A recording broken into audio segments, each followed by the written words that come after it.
Our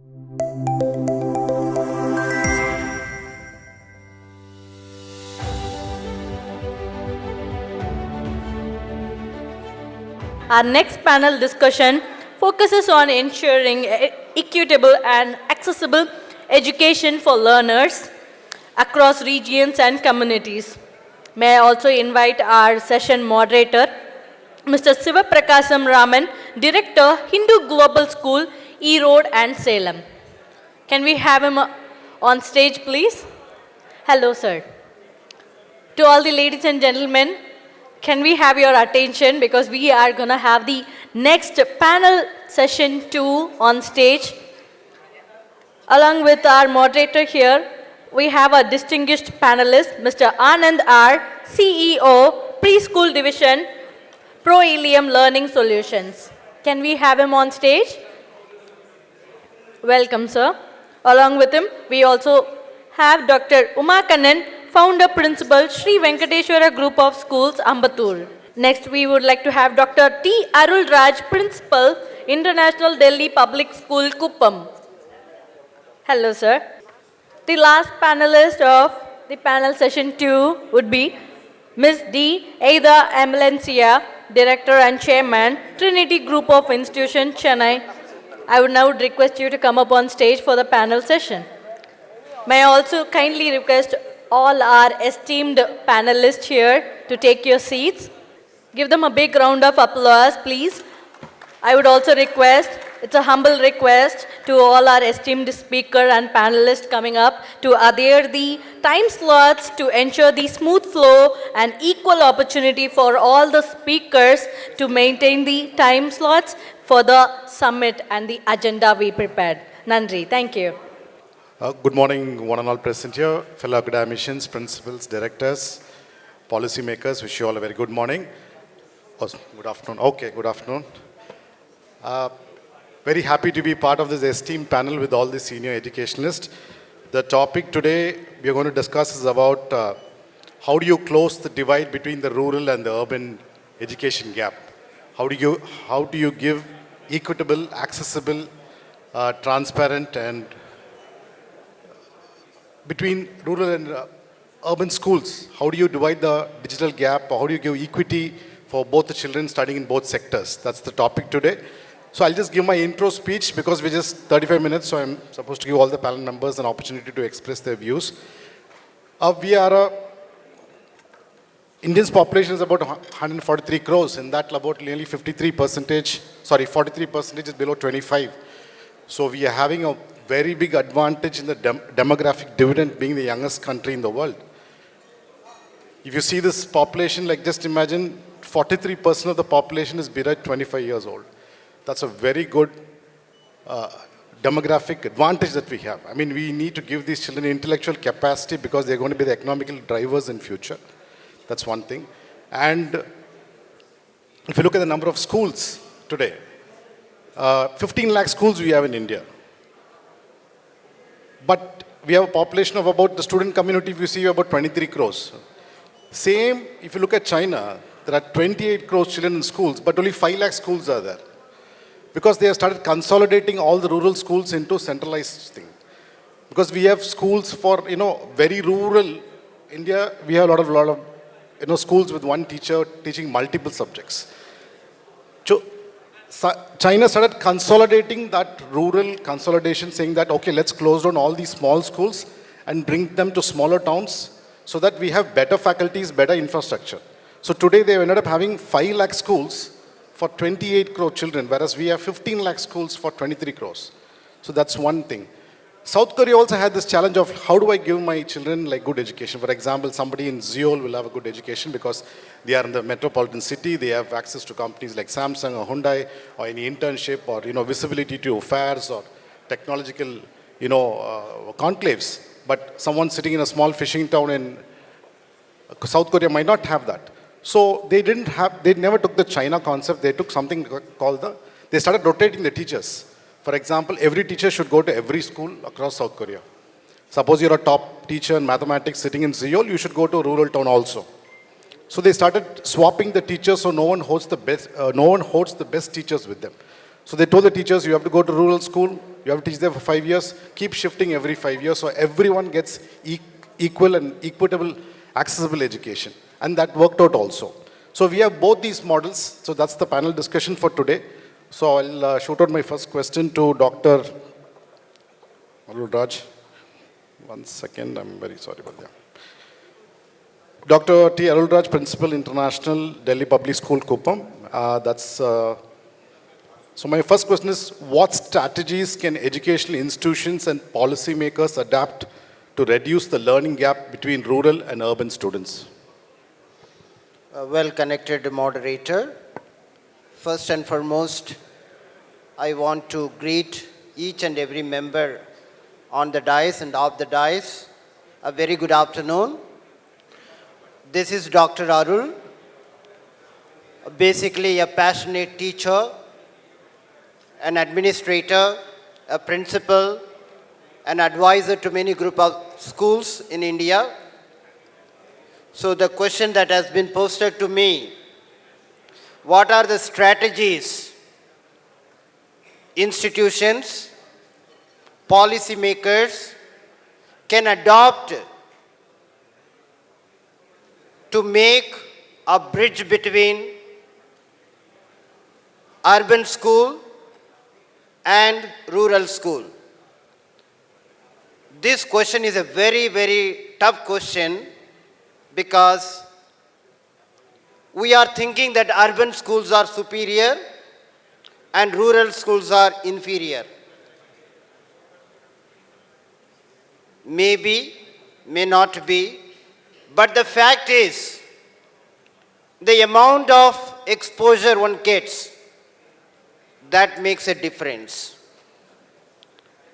Most probably, metropolitan cities like Chennai, maybe district schools, may be having better exposure. As a result, they may be better in giving some kind of help to rural schools. Well accepted, sir. At the same time, for a kind and attention of everyone, ever since human beings evolved on this earth, there has been progress. That gigantic progress has been very, very slow. So today, we are with the AI world, we are in the skill world, and so many things has been talked. So how to bridge the gap between the urban school to rural school, it will be a difficult thing to define. I'm basically a structuralist. I'm looking forward not just solutions that will come from different areas, and it is very difficult to implement. As moderator was telling that in China or one of the countries, every teacher will go to different schools every 5 years to give his skill. But in India, if you could do so, how many families will be displaced or misplaced? It will be a big question. So coming to the point, it's very, very important. We have B.Ed colleges. Every teacher goes through a training of a year, maybe 2, where we need to choose teachers who are passionate, who are integrated persons, who walk the talk the walk. We need teachers who is evergreen to learn, to be real spark. If we could do this at these B.Ed colleges, I think we can work wonderfully creating teachers that are same in rural as well as urban. So these integrated teachers we needed to create. That is the system. So let us not go for temporary helping of rural and urban. When it comes to practical, it is very, very difficult to implement. So it's my suggestion. We had so many executives from the educational department. We are the human capitals. We have to create integrated human capitals, especially for this arena of education, because this education will change. Nobody today will share the resources. Let us take, for instance, a school which is in Chennai, another district. Let us take, we will give help. What help we can give? Throughout the day, teachers are in the school. They have their curriculum. They have to make the assessment. They have to make phone call to the parents. So it takes enough time for the teachers to train out. So how far the schools will give resource to another school to bridge the gap? So it is a question mark. It's a story goes, a man comes to another person's house and asks, I want to read this particular book. The person says, no, I will not give my book to take out because it is knowledge, let it be with me. So the other day the person went to ask, please give a lawn mower.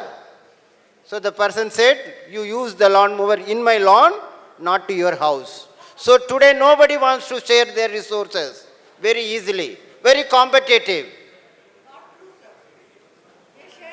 Yeah, you shared, ma'am. Thank you, Maya, ma'am. Thank you, Maya, ma'am. Yes. So today it's very difficult to share. Everyone is very competitive.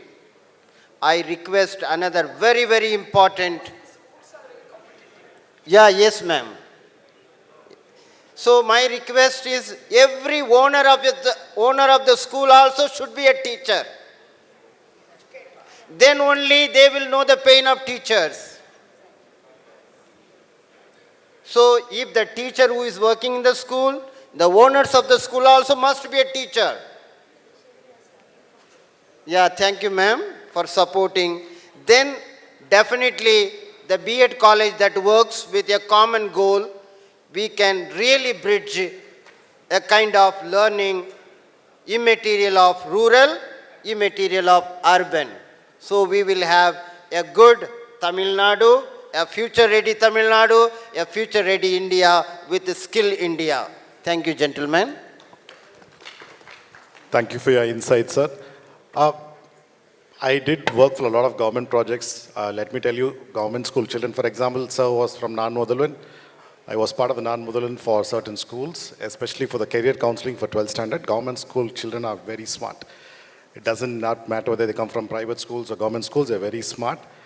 For me, to understand the overall picture, where we are going wrong is we should be part of some of the international forums for judging. For example, like we have the AELSA report. Likewise, we have something called the OECD, the Organization for Economic Cooperation and Development. In that, they have something called PISA, Program for International Student Assessment, where all the schools across the globe, they submit data to this particular forum in 3 aspects, in reading, in mathematics and science.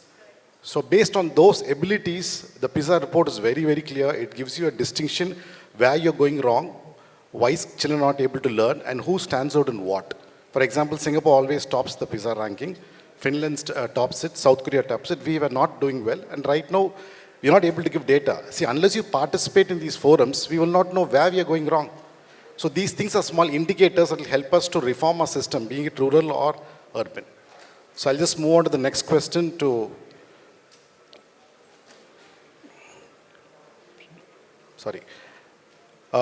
Dr. Srimati Umakannan, ma'am, founder, principal of Sri Venkateshwara Group of Schools, Ambattur. Ma'am, the question to you is, what role can teachers and institutions' leadership play in creating more inclusive and equitable learning environment for diverse student communities? One more question.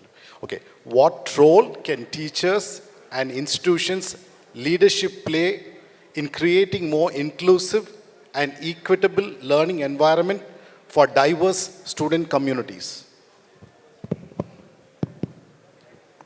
Thank you very much, sir. It's a very apt question for me. It is asked because I love the leadership programs, and everyone, the people, those who are seated here, are called here to attend this conclave as leaders. And we every day meet thousand of student leaders and our teacher leaders.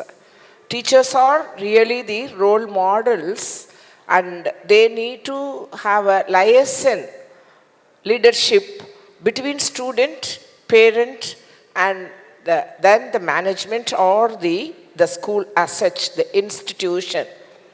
So here, when we talk about the teacher leadership, they need to act in number of positions or leadership roles. Lot many to talk about the leadership roles. The teachers should be the role models, role model leaders, and they should be an instructional leaders, first of all.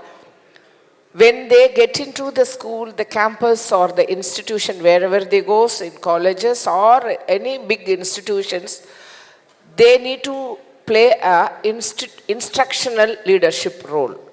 And then comes to the teachers or the principals or maybe the responsible people to become a coach. They need to coach everybody. Without coaching, without training in the morning session, they were all talking about the training, the orientations, the inductions to be given every time, every single minute. It goes like an instructional and orientation based leaderships. Because when we say reinforce, reiterate everything, then it will reach out, because there is a lot of communication gap between people in between. So in that way, the leader's role to reach out the communication point, the instructional points, or the viewpoints to everybody. So in that way, teacher should be an instructional leader, coach, mentor, as well as the teacher should be a leader, should be a collaborator. The leader, it means maybe the teacher or the management people, all the principal taking a great role. They need to collaborate. So collaboration is nothing but connecting people by giving buddy training and peer learning. When it goes like a buddy training or a peer learning, collaboration happens, then we can reach out our communication and our goals. And the leader should be a mentor. Mentor in the sense here, mend them. We need to mend them. Even the raw hands, the freshers come to school, and even the fresher children also come to school. Here we are including the inclusiveness of the students. Equitable responsibilities to be given to the students. Teacher role to bring the equitable education, inclusive education to every child. So the ratio of the teacher people ratio is as per the CBSE norms, 1.1 by percentage of ratio. So in that way, the teachers are given 35 children in a classroom, in a common schools. There they need to address everybody. So when the teacher takes up those roles, they need to address through MI technology, multiple intelligence technologies. Children are all in different categories. If you are auditory learners, if you are verbal learners, if you are all kinesthetic learners, when we decided to give inclusive, equitable education, student-centric approach to the children, the teacher should act in all these roles. So we will not say that only Uma Kannan is the leader, or Pooja ma'am is the leader, or you are as the leader, or you are the leader. Everybody is a leader. Even students are also leaders.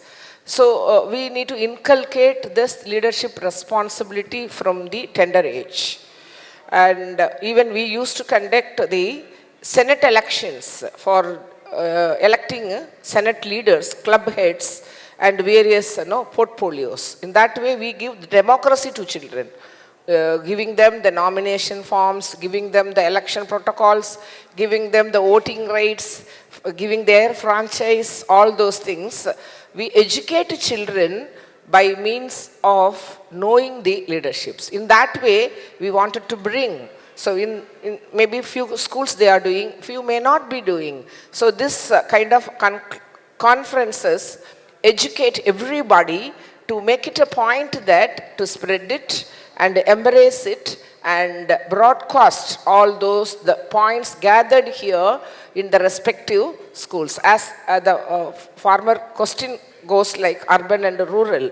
So even we are in a background of rural area, though we are in Chennai, suburban.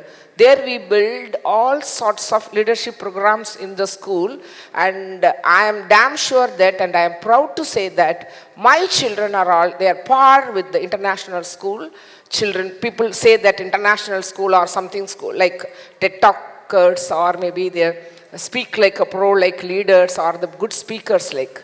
My children, every single children, I have 5 schools. It's a lot of, 7,000 children are studying. All the 7,000 children, they are dared to speak. They are ready to hold the mic. So such a kind of training, though we are in a suburban area, we train them in the school itself. Every teacher takes that role and they pass their fearness, as ma'am said, lot of fear children they have. Even holding mic, making, being a good speaker in some dais is a fear of anxiety.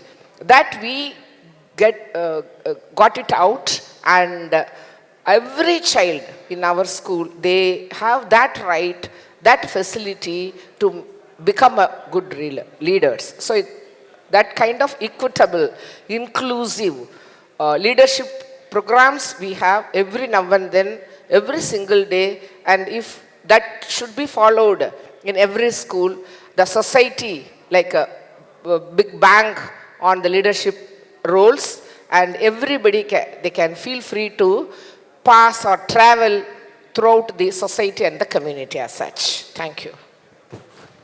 Thank you, ma'am. Thank you. Thank you for those valuable words.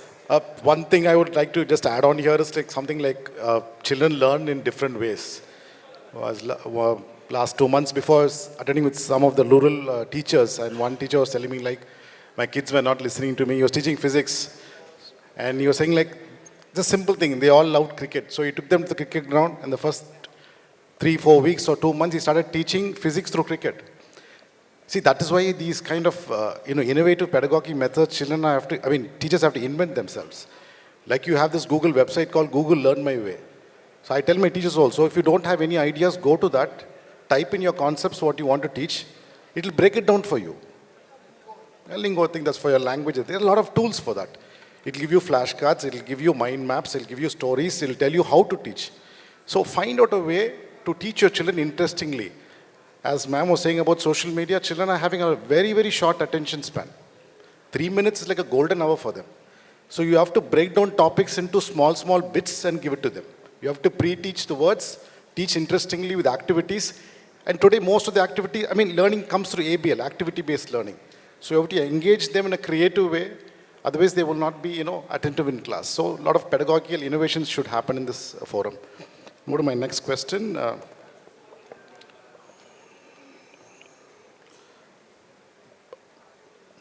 Mr. Anand sir, CEO, Preschool Division of Prolium Learning Solutions. So the question to you is about how can technology and digital infrastructure improve access to quality education in undeserved and remote regions? Good afternoon, everyone. Just let me quickly introduce myself. I'm Anand, Prolium is the company which owns Little Millennium Preschool, which is having 900 plus preschools across India. In Chennai, we have around 75. And out of 900, at least we can say 200 to 250 in the rural areas that we are discussing today. So I have a very great practical knowledge of challenges in rural. But before that, on a lighter note, if my mom sees me like this, she'll be very proud. Usually I'm outside the principal room during my school days. Today I'm sitting with principals. I think great, I feel humbled. And thank you so much for that. Yeah, thanks. I mean, I feel like it's just a title, but always an honor to sit with academicians and heavyweights. I'm humbled and honored. And I think it all starts with rural and city gap. I think in Tamil Nadu is blessed, saying I can say in pan-India, the only state which has maximum urbanized. I just finished my rest of Tamil Nadu trip. I was wondering how can you even call it B city? Because these cities are much better than some of the A cities outside. I mean, you visit Coimbatore, it is better than Bangalore. I'm staying in Bangalore currently for the last 5 years. Better than Bangalore in infrastructures, class, you look at the brands, the access, the style. I mean, the city have its own style. Every city, you go to Madurai, they have their own style. The style for city, it is not a struggling place anymore. It is not that shining. If you deep look, visionaries, leaders, great people come from small cities. They don't come from metros. Because the kind of learning the rural have is very deep knowledge. City learning is good, but is it deep or not? It's more like they survive the exams, they survive and all, but is a deep learning happening? If you go always talk to a person coming from a small town, have a great knowledge about anything, any topic you take, they'll have more knowledge. It's a practical experience, but the challenge here is the 10-10-10 policy people say, people judge in 10 feet, they judge in 10 inch. Because before even they come here, we judge the way they look, the way they dress, the way they groom. And when they walk, we look at the confidence. When they sit and start talking, first 10 words also important what we speak. This is how people are judged usually. This is where maybe I see a gap of what we need to work really with rural is they have great subject matter expertise. We just need to work on little more communication, little more grooming. These two things I think I always keep saying. Because those guys, once you start talking, they have amazing knowledge. They beat city guys like anything. But mostly they're judged before even they reach. So we need to have special classes using technology like Zoom. We have, unlike pre-pandemic, we may not have solution for this, how to reach, as sir rightly mentioned, Arul mentioned, how can you send teachers, the families will get stressed if they go to a small city. Now we don't need to visit any city to create an impact. Sitting anywhere in the world, if I want to create an impact in the smallest village in the world, I can still make it if I have a vision and the time for it. So using technology, when I say I don't want to go bigger one because I don't want to talk about AI also because the name itself is artificial. It may die down soon. Because it was ChatGPT, we were all gaga about already ChatGPT is outdated, it's Claude now. In the last time we are talking, people are saying, what are you still using Claude? It's something else. It is going to be permanently changing. What is going to stay there is, maybe in my view, EI, emotional intelligence. If you can handle your EI well, AI is just come and go. It's one of the, maybe like a car and bike you keep using, you need to keep using different platforms like this. But emotional intelligence is something we need to work on using Zoom kind of platforms to reach out. I mean, subject matter expertise, over sitting here, I feel you are all expertise in something. I keep telling to my friends and family, once I retire, I want to connect with small cities to explain whatever little things I know. Maybe I'm an expert in business. I know business better than some of my friends. I keep sharing my business ideas or how to look at the business. But is the same exposure a small city guy may or may not have. So my purpose of life should be how to reach out to at least few cities or few small villages to explain whatever little I know. If all of us have such vision of reaching out where people don't have exposure and share whatever we know. I mean, many times you go to teach, but you come back learning because they teach you many things also. So it's a give and take in life. So I feel the rural market, if you ask me what lacks in rural, sometimes the kind of teachers you want, we may not get. But once you get, they are really full-time teachers because unlike in cities, the teachers more like a stopgap arrangement, especially in preschool where we cater to 2 to 6 years. It's like a stopgap. They all want to come to you only. Once you finish their B.Ed, they want to come to you only. But in small cities, the commitment level and passion is very, very high for the teachers. Once they're teacher, they are teachers. They don't look for any job. It's not a temporary job for them. So but finding the right ones and finding the right with expectation of the language, with the understanding of curriculum, maybe little less. Once you find, I think those teachers are rocking. In fact, our performance in rural and small cities is much higher than the metros. So the need, parent is a parent, whether he's a city, whether in small village, but parents changing big time. I mean, when I was a kid, when a guest comes home and asks which standard your son is studying, my father will look at my face. I should answer that. He may not even know that. But today the parents are so involved, they know what lesson plan is going on today, they check the app, they check the activity, curriculum also. They ask curriculum, they come for PTM like never before. And they keep, I mean, I don't know, some of the schools may have your CCTV access also. They come and ask how my child got mosquito bitten, you know, I have other children are safe, show me the CCTV. We are hard to explain, CCTV doesn't capture mosquitoes. It is not that accurate. But parents are so involved now, that puts us in a tough spot. But it's also interesting to see, I keep saying this word, parents are teachers at home and teachers are parent at school. So it's a give and take. We have to do that together. In rural, empowering the parents equally is also very important. So how much they are involved, or they think I'll drop the kid here, let me come back pick in the evening. Is that the mindset? We need to start thinking on those lines also. This is my humble submission. Thank you. Thank you, sir. Thank you on this. On this digital inclusion, like I just add one more point, since I work mostly in the higher education space in Southeast Asia. Most of the top universities like Harvard, Stanford, Yale, Princeton, Oxford, all these universities, I think some of the, not these, but some of the top universities are already coming to Tamil Nadu and other parts of India. So that's going to be a very competitive environment. So I was talking to one of my colleagues who works for a top university, and he was saying like we might have two types of MBAs hereafter. One might be coming on campus, it's going to be expensive, and the entry levels are, the entry requirements are very high. We might have another MBA where you can sit at your hometown, probably wear a VR headset and attend the class digitally and participate in that MBA, which we can give you for the 1/10 of the cost. So this digital divide is getting very, very close to the higher education space. So that's something that, yeah. So yeah, ma'am. So people can access more quality education over that. So you might not have the real networking, but you can be in a global platform and attend live lectures from a top university, be the IITs or the Harvards or Stanfords. So just my point. I'm rushing through because I have to give my final speaker opportunity. Okay. Yeah. The question is fourth, right? Fourth. Yeah. This question is to Ida ma'am, Director, Chairman, Trinity Group of Institutions, Chennai. Ma'am, the question to you is, how can public-private partnership help strengthen education accessibility, infrastructure, and resources in rural areas? Very good afternoon to one and all present here. That's a nice question, sir. Actually, infrastructure, basically from kindergarten, if you take, when parents enter into the kindergarten, they want to know if the infrastructure is very good. Then they are very much interested in joining into their school. So nowadays, like all the preschools, all the kindergarten schools, preschools, they are more very much interested in decorating their schools with many new things, and also the sports clubs, like indoor games, chess, all the things, how the schools are developed is that with the infrastructure. That infrastructure is mainly lagging in the government schools. That is so that's a reason we can see the difference over there.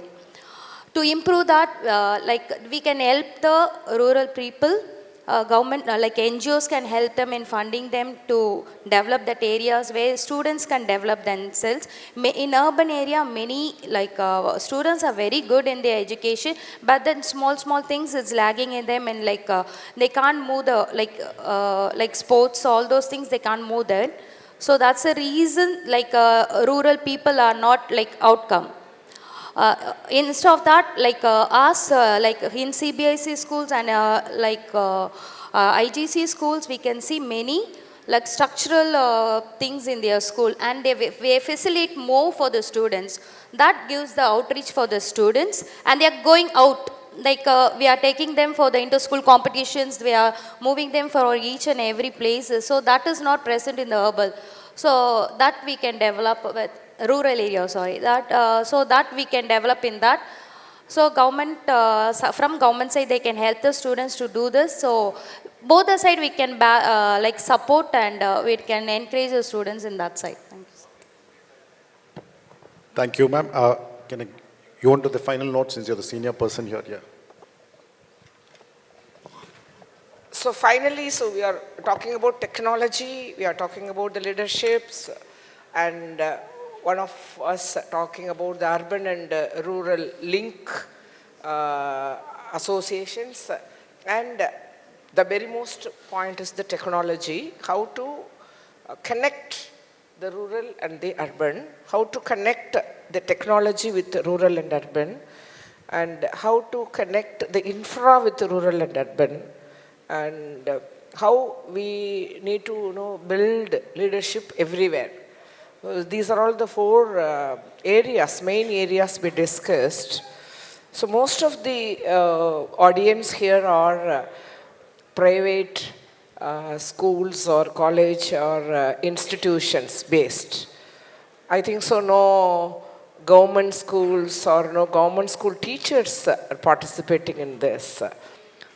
From the morning till now we are talking about the future ready school children, how we will build the government school sector and the rural sectors. Even the rural areas, lot of CBSE schools are emerging. Mushroom growth of play schools are emerging even in the rural area. But the pedagogy and the communication and the creativity they are more in rural areas than the urban.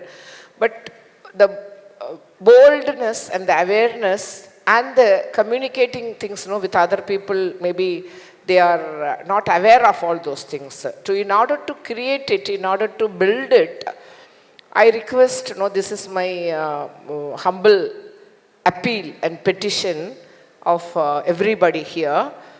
Whenever we have an established institution in one place, in a high-tech place or a Parsh area, maybe very close to us, we have a rural build-up setup schools, maybe primary schools or elementary schools. So it is my humble request that when we are good in all these areas, why can't we adapt an elementary or a private school to express our ideas, to contribute something intellectually, mentally, physically, or some with equipments, we can contribute something to the rural underdeveloped schools, and they also can compete with other children. They come out in very strong children when they reach out to the community and the society. This is my appeal in this conclave. So I request, think about it. Just one point I want to make a conclusion of what has been discussed here. Take care of your teachers. Take care of your teachers. I think most of the principals are here. Management members are there. That will make the change. As Maya ma'am was talking time and again about the current situation of the world, teachers also going through some emotional disbalances. So I think I would request Maya madam to take forward. Maya, I know, yes. Yes, I only know that you are Maya. So, I would also request our Maya madam to take forward the emotional health of teachers too, so that we create a balanced environment. Yes, if teachers are taken care, children are taken care. If children are taken care, they are loved, they will do what we want. That is the end. Thank you. Thank you. We are out of time. Thank you, Chandan sir, Pranoli, all the people at Ardor, all the wonderful panel members, and all the dignitaries and academicians. Thank you very much for being a wonderful audience. Thank you very much. Thank you so much. I would request you all to stay back. I would also request Mr. Chandan sir to come up on stage to felicitate our guest speakers. So let's start it off with our moderator. Give a big round of applause for our moderator here, Mr. Siva Prakasam Raman. Next, it goes for Mr. Anand for being a very interactive person.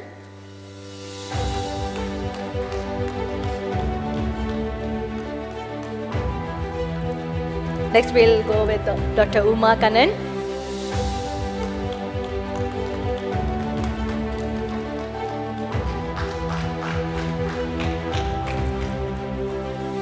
Dr. T. Arul Raj.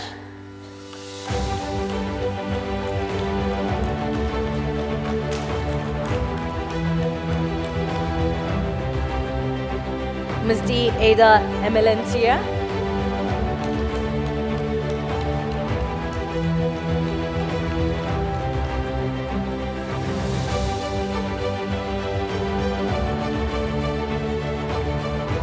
So this is for our moderator, Mr. Siva Prakasam.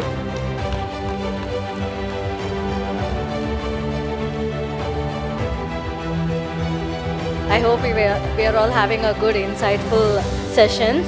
If yes, give a round of applause for all those moderators until now we had, and for the speakers here.